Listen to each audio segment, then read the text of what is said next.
नमस्कार सर, मेरा नाम राजू है। आज का टॉपिक है 1 करोड़ का लोन लिया बैंक से, car loan, education loan, home loan, कुछ भी लिया और नहीं दे पा रहे हैं, असमर्थ हैं, नहीं ही दे पाएंगे।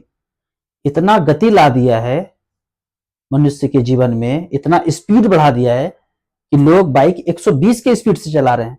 पहले साइकिल से चलते थे, उससे पहले पैदल चलते थे। स्पीड बढ़ता जा रहा है तो चुका नहीं पाएंगे। जो अमीर वो जो गरीब, धीरे धीरे सबका नंबर आने वाला है। तो 1 करोड़ का लोन 1000 के भारतीय असली रुपये में चुकता होगा। इसको एक उदाहरण से समझते हैं। राजा वन, राजा टू। एक राजा हुआ 1947 के रात को ब्रिटिश इंडिया, और दूसरे सामने एक राजा हुआ सुभाष चंद्र बोस जी। एक कंट्री को होने के लिए, आजाद कंट्री को होने के लिए, आजाद देश को होने के लिए 3 चीज चाहिए: अपना देश, अपना सेना और अपना रुपया, रोकड़ा अपना।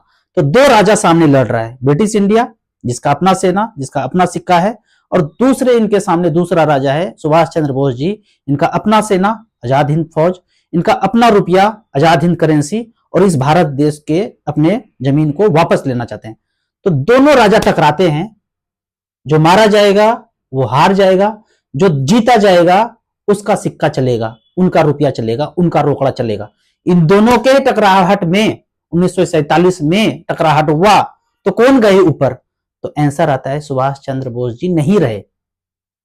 नहीं रहे, खत्म कर दिया गया, धीरे धीरे करके सबको खत्म कर दिया गया, आजाद हिंद फौज को। तो आजाद हिंद बैंक तो चला ही नहीं, आजाद हिंद करेंसी चला ही नहीं।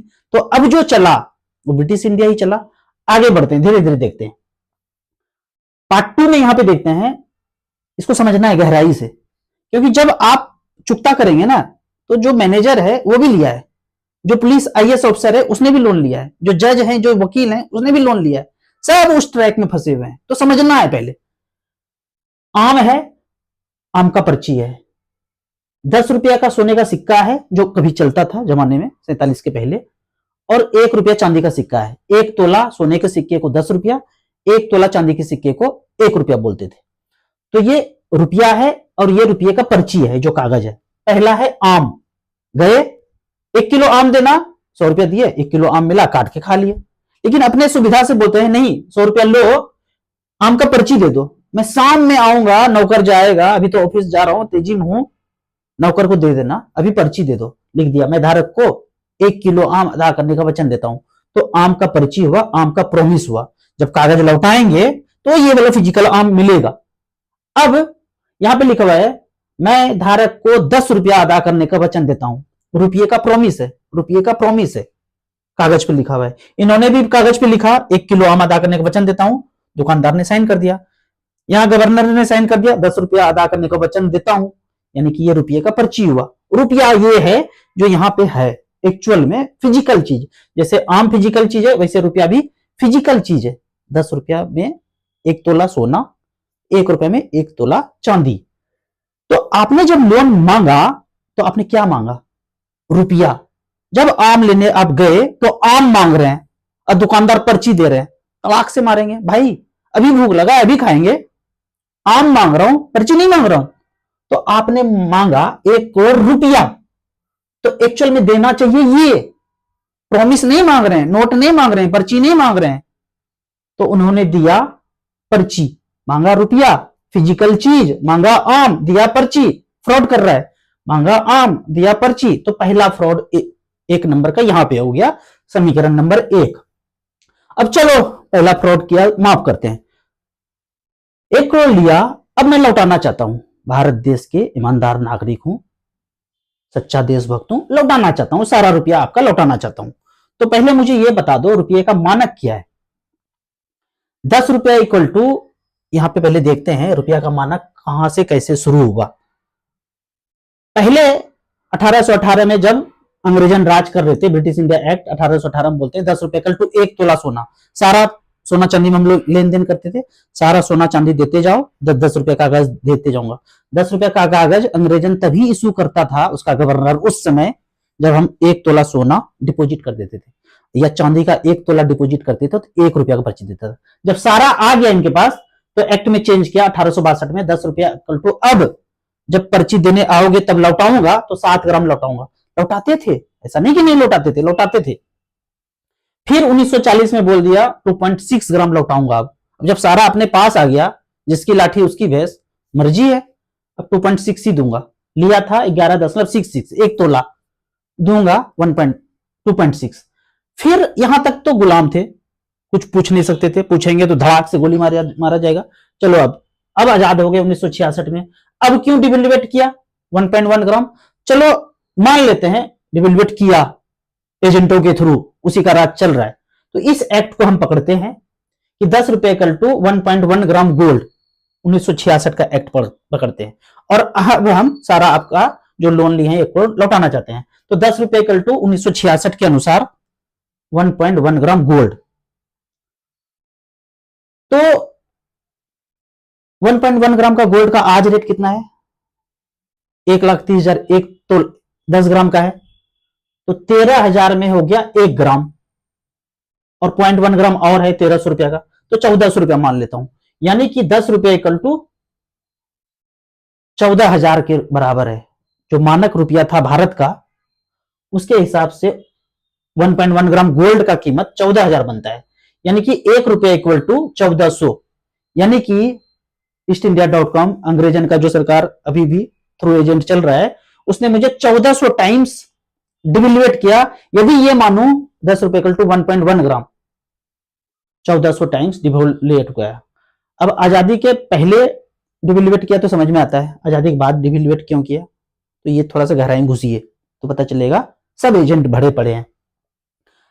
तो 1,400 टाइम डिवेल्युएट किया, और 10 रुपए इक्वल टू 14,000 मानक के हिसाब से 1966 एक्ट के अनुसार जो आपने बदलाहट किया एक्ट में, उस बदलाहट के अनुसार आरबीआई एक्ट 6 जून 1966, सब में 6 मिलेगा, याद कीजिए 6 जून 6 मिलेगा सब जगह। तो 10 रुपए इक्वल टू 1.1 ग्राम गोल्ड, उसके हिसाब से यहां पे बोल रहा हूं कि 1 रुपए इक्वल टू 1,400 टाइम्स हुआ। यानी कि मैंने जब 1 करोड़ लोन लिया और मेरे अकाउंट में अगर 10,000 रुपया अभी है, मेरे अकाउंट में अभी 10,000 रुपया है, और 1 रुपया इक्वल टू 1,400 रुपया होता है, 1 रुपया इक्वल टू 1,400 रुपया होता है। तो 10,000 को 14 से मल्टीप्लाई करेंगे तो 1 करोड़ 40 लाख रुपया आएगा। 1 करोड़ 40 लाख आएगा। आपसे हम 1 करोड़ लोन लिए हैं, 1 करोड़ वापस ले लो और 40 लाख मुझे वापस कर दो। इसको आप यहां पे देखेंगे, ये केस एक्सेप्ट हो चुका है।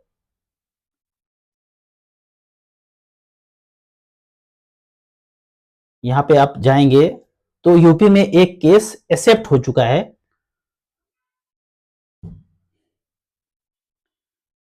कि कर्जदार छेदा लेने बैंक को ही बनाया 1 करोड़ 60 लाख का बकायेदार। कैसे? ये क्या लॉजिक लगा रहे हैं? लॉजिक लगा रहे हैं कि हमें मानक बता दो, 1 रुपया का मानक क्या है। तो 1 रुपया का मानक जब अंदर घुसेंगे तो 777 मिलीग्राम सोना होता है, उसका मतलब 0.7 ग्राम हुआ, उसका आज रेट कितना है, और मेरे अकाउंट में जो पैसा है उस पैसे को लेंगे, जो प्रॉमिस है उसको हम वापस करेंगे आपको, आरबीआई को। तो वो मुझे जो गोल्ड, जो धन रखे हैं अपने पास, वो दीजिए। वो देने के बाद उनके पास 1 करोड़ 60 लाख आता है। जो 50,000 55,000 60,000 लोन लिया है उसको मैं वापस कर दूंगा। लेकिन आप बोलते हैं कि नहीं नहीं नहीं, वो तो पुराना नियम था, हम अभी वाला नियम मानेंगे। चलो अभी वाला नियम क्या है? अभी वाला नियम मानना है तो अभी वाला नियम देख लेते हैं।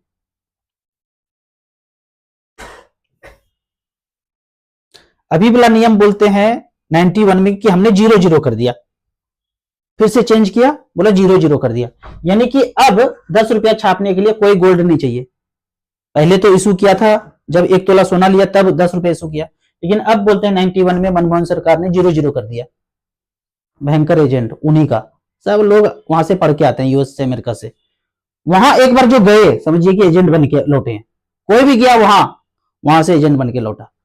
तो 10 रुपए इक्वल टू 0 गोल्ड कर दिया। यानी कि 1 करोड़ छापने के लिए अपने कुछ नहीं रखते हैं, पहले तो रखते थे अब नहीं रखते हैं। बोलेंगे नहीं नहीं कुछ नहीं रखते हैं, मानक हटा दिया, यूनिट 0 कर दिया, कोई पैमाना नहीं है, कोई स्टैंडर्ड नहीं है। तो आप क्वेश्चन पूछो, सब समाप्त कर दिया, तो आप 1 करोड़ छापने के लिए कुछ नहीं रखते? तो बोलेंगे नहीं कुछ नहीं रखते। तो कितना भी छाप सकते हैं, कभी भी छाप सकते हैं? बोलेगा हाँ कभी भी छाप सकते हैं, आरबीआई को हक है। तो हमारा वाला 1 करोड़ फिर से छाप लो, जब कुछ रखते ही नहीं हो तो 25 साल 20 साल ईएमआई मांगोगे तो फिर से छाप लो, कुछ रखते ही नहीं तो।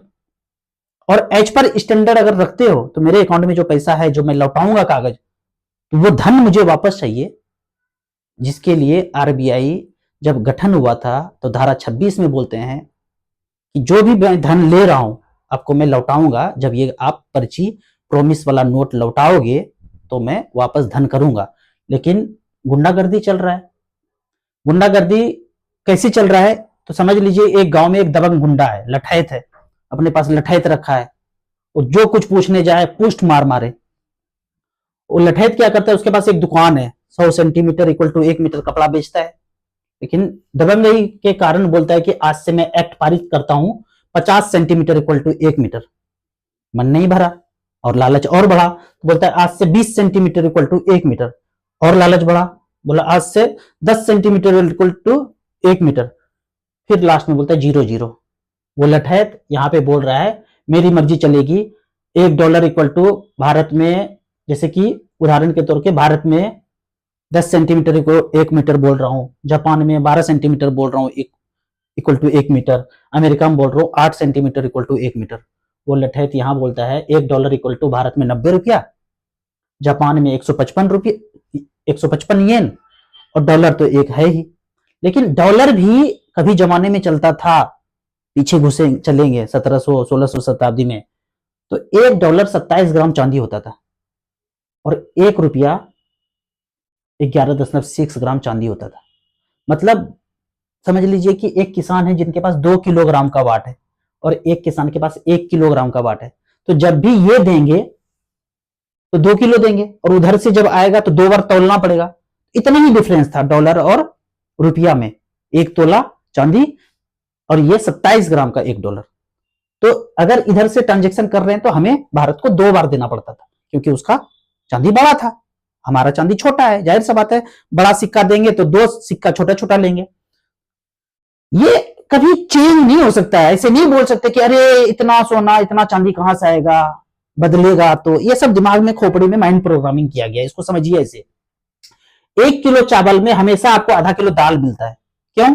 क्योंकि दाल को उड़ाने में जितना ऊर्जा लगता है उतना ही ऊर्जा लगाया जाए तो चावल आधा होता है। सेम खेत में सेम आदमी लगे, सेम ऊर्जा लगाए तो 100 क्विंटल चावल हुआ, लेकिन दाल 50 क्विंटल ही होगा। केसर थोड़ा सा होता है इसलिए और महंगा है, काजू थोड़ा सा होता है, समय ज्यादा लगता है, ऊर्जा ज्यादा लगता है, इसलिए वो महंगा है। हम आपस में सामान का लेन देन नहीं कर रहे हैं, ऊर्जा का लेन देन कर रहे हैं, और ऊर्जा कांस्टेंट होता है, फिजिक्स का नियम है। आधा किलो दाल मिलेगा, जीरा 100 ग्राम ही मिलेगा, क्योंकि जितना ऊर्जा चावल बनाने में लगा, दाल बनाने में लगा, 100 ग्राम जीरा लेने में ही उतना ऊर्जा लगता है। तो हम 100 ग्राम को 1 किलो चावल आधा किलो दाल के बराबर बोलेंगे। 100 ग्राम मरीच मिलेगा, 10 किलो आलू मिलेगा, आलू ज्यादा हो जाता है, चावल दाल कम होता है, जीरा मरीच कम होता है, तो 10 किलो आलू मान्य है, टमाटर प्याज ज्यादा हो जाता है तो मान्य है। तो इस तरह से ये मानक चला।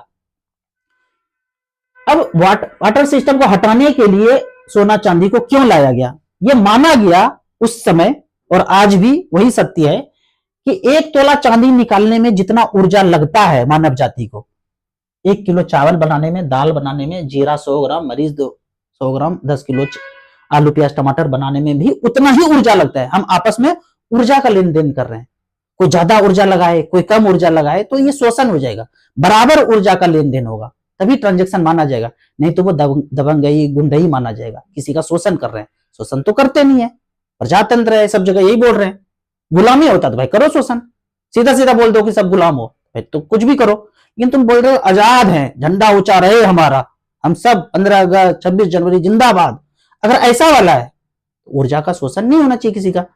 तो ये सारे ऊर्जा जो बराबर है इसको एक पैमाने से माना गया, 11.6 ग्राम चांदी देंगे तो ये चीज मिलेगा, वर्ल्ड वाइड यही था। तो ये शोषण होना शुरू हुआ जब कागज का नोट आना शुरू हुआ। पहले जब ये वापस करते थे तो कागज इशू होता था, और वो कागज वापस करते थे तो चांदी वापस मिल जाता था। तो उस नियम को आरबीआई के धारा 26 में बोला गया था, जितना कागज लौटा रहा हूं आप कागज लौटाओगे तो वो धन वापस कर दूंगा, आरबीआई का धारा 26 में। तो पंजाब केसरी का आपने न्यूज देख ही लिया। अब एक और उदाहरण देते हैं लास्ट। एक दुकान है, हम 2 आदमी गए राम और श्याम काम करने के लिए। दिन भर काम करने के बाद 500-500 रुपए का दिहाड़ी बना। तो राम ने कहा कि मुझे तो भाई 500 रुपया दे दो, गांधी जी वाला। उन्होंने दे दिया। दूसरे व्यक्ति ने कहा मेरे जैसा कि नहीं नहीं नहीं, मुझे पता चल गया ये फ्रॉड है, ये इंग्लैंड का पैसा है, अपना तो है ही नहीं, भारत वाला है ही नहीं, 47 के पहले जो राज कर रहा था उसी का नोट चल रहा है, हमको ये नहीं चाहिए, हमको तो आप अपना पर्ची दे दो। उसमें लिख दिया मैं धारक को 10 किलो चावल अदा करने का वचन देता हूं। दोनों गए पर्ची लेके, एक चावल नहीं लिया, पर्ची लिया, ये भी पर्ची लिया, ये भी नोट वाला पर्ची लिया। दोनों जब जा रहे थे आग में गिर गया, ठंडा का समय था, आग सेक रहे थे, आग में गिर गया, दोनों का कागज जल गया, एक नोट जल गया और एक ये प्रॉमिस 10 किलो चावल का, दोनों जल गया। मैं रोते हुए गया, भैया वो चावल, वो पर्ची तो जल गया आपका। अरे रो क्यों रहे हो, तुम्हारा धन तो मेरे पास है, 10 किलो चावल तो मेरे पास रखा है, वो तो साइन करके मैं दिया था, ये ले जाओ 10 किलो चावल। मैं खुशी खुशी झूमते हुए घर चला गया। अब ये बंदा बोलता है भैया आपका नोट जो दिए थे वो भी जल गया। बोले इसमें प्रॉमिस मेरा नहीं है, वो गवर्नर का है, अपना धन गवर्नर से जाके लो, वो सुरक्षित रखा है, वो प्रॉमिस दिया है, मैं तो इनको प्रॉमिस दिया था 10 किलो चावल दे दिया, मेरा धन इनके पास रखा था। अब ये वाला धन आरबीआई के पास जाऊं तो क्या मिलेगा? सुभाष चंद्र बोस जी यही बोलते थे आजाद हिंद बैंक, आजाद हिंद करेंसी जब बनाए थे, बेटा खो गया गुम हो गया कोई बात नहीं है, तुम्हारा धन मेरे पास रखा है। तो ये इस केस में मेरे घर में 1 लाख रुपया था, जल गया, सुहा हो गया, लेकिन इसने मेहनत तो किया था ना, ऊर्जा तो लगाया था ना, फिजिक्स का नियम ऊर्जा कांस्टेंट होता है, तो ये ऊर्जा रखा हुआ है आरबीआई के पास, आरबीआई को वो देना चाहिए। अगर तो दे रहा है तो अपना है, नहीं दे रहा है तो ईस्टइंडिया.com का 47 के पहले जिसका था उसी का है। वीडियो को ज्यादा से ज्यादा लोगों को शेयर कीजिए। नीडर इंडिया चैनल है, खोपड़ी का ब्लूटूथ ऑन कीजिए, यहां जाकर के धीरे धीरे अपने अधिकारों को समझिए। ये जो लोन बट रहा है ना फर्जी में, कागज बट रहा है, और कागज जो नहीं दे पा रहे हैं उनका घर गाय बैल ट्रैक्टर सारा हड़पा जा रहा है। दूसरा मेरा चैनल है राजू चौधरी, 6-7 वीडियो है, देख लेंगे, उसमें डॉक्यूमेंट्स भी है डिस्क्रिप्शन में, सारा चीज समझ में आ जाएगा। बगल में कोई ताला लगा रहा है, ताला तोड़िए और कागज लगा दीजिए, भारत का दिया, इंग्लैंड का दिया, असली दिया, नकली दिया। ये नाम ऐसा खतरनाक हो गया है ना, आप किसी भी चैनल पे जाइए, आज तक, एबीपी न्यूज, कहीं भी कमेंट्स लिखिए watch Raju Chaudhary channel, watch Raju Chaudhary channel, 10 second के बाद वो आपका कमेंट्स उड़ जाएगा। जैसे मेरा कमेंट्स उड़ रहा है वैसे मैं भी एक दिन उड़ूंगा। बाहर से फोन आना शुरू हो गया है, ये सब बात लोगों को मत बताओ, जागरूक मत करो, छोड़ूंगा नहीं। मैं बोलूंगा, मैं बोल रहा हूँ, मुझे जितना जीना था मैं जी लिया, 10 साल आगे क्या, 20 साल आगे क्या, आगे पीछे कुछ नहीं। जब जाना होगा चले जाएंगे, अभी जाना होगा अभी तैयार है, बाद में ले जाओगे बाद में तैयार है, करूंगा करते रहूंगा। वीडियो अच्छा लगता है तो लाइक शेयर कीजिए, लोगों से चर्चा कीजिए। बड़े बड़े जो इंटेलिजेंट लोग हैं ना, IAS officer, IPS officer, professor, teacher, वकील, जज, इनसे चर्चा कीजिए। अपना वाला चल रहा है, बोलते पूर्ण स्वराज चाहिए, सुभाष चंद्र बोलते थे पूर्ण स्वराज चाहिए। अंग्रेजों ने बोला बकवास नहीं चलेगा, पूर्ण नहीं, थोड़ा सा रखूंगा अपने पास, पूर्ण स्वराज चाहिए। ये बैंक आरबीआई नोट का लेन देन अपने पास रखूंगा। सुभाष चंद्र बोले बकवास नहीं चलेगा तुम्हारा, पूर्ण स्वराज चाहिए। तो इनको काट के साइड किया गया। अब नेताओं का फिर से मीटिंग हुआ, किसको किसको चाहिए पूर्ण स्वराज? बोला हमें तो नहीं चाहिए, हमें तो सत्ता दे दो। तो उस समय जितने भी लोग थे सत्ता ले लिए, आरबीआई को छोड़ दिए। तो उसी हिसाब से चल रहा है आज तक, 56 इंच की सीना तक। ये भी लोन लेते हैं, ऐसे करके 300 लाख करोड़ का कर्जा लिया आरबीआई से। तो आरबीआई अपने से ऊपर है, तार इंग्लैंड में बैठा हुआ है। अगर हम अपना ही होते, अपना ही राजा होते तो हम खुद छापते, खुद नहीं छाप रहे हैं, आरबीआई छाप करके कर्ज दे रहा है, और कर्ज में हम वापस कर रहे हैं जीएसटी, 30% टैक्स, 40% टैक्स, टोल, ये वो, लोन पे लोन, लोन पे लोन। तो धीरे धीरे गहराई से समझिए वीडियो को और पूछिए रुपये का मानक क्या है। वीडियो अच्छा लगता है तो लाइक शेयर कीजिए। Thank you so much.